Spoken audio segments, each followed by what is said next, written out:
labeling people for what they may be is what the government does. That's part of their indictment process. They come up with a series of things they call facts or from their investigation, and then they decide to say, this is a label we're going to attribute. And they have to prove that. It's the government's burden to prove that.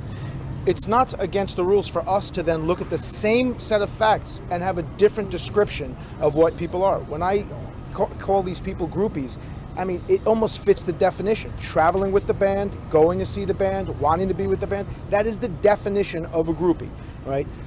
Whether they're disgruntled or they're showing groupie remorse is a position I take. And I think the facts are going to bear out that you have people who voluntarily were engaged in wanting to hang around with a group.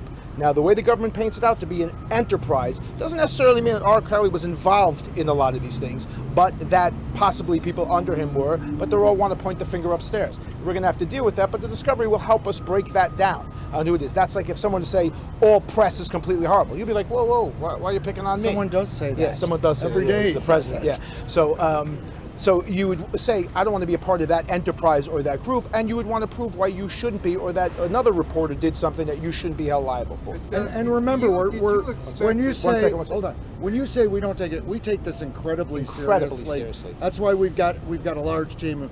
We take it seriously. We're an advocate. We're advocates for our client. That's what we're going to do in the manner we feel is appropriate under the circumstances, but we take it seriously. Doug, did you expect the federal district judge to be persuaded by a David Lee Roth video? Is that really taking it seriously?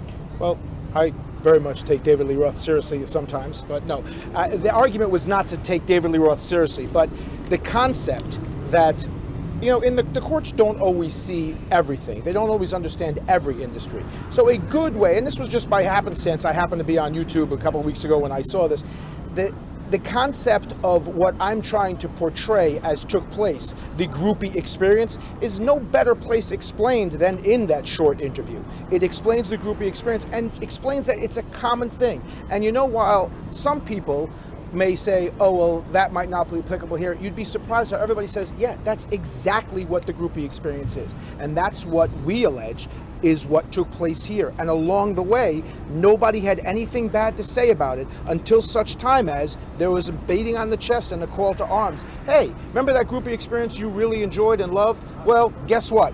That may be something that was bad for you. You want to talk about it? And here we are. You look old enough to remember Men at Work, right? You remember Men at Work? What was Men at Work's first big song? What was it called? Money for nothing and your chicks for free. I got my She was MTV. just 17, you know what I mean? Oh, Dire People have some Straits? bad stuff. Dire Yes, Straits, I'm yes. sorry.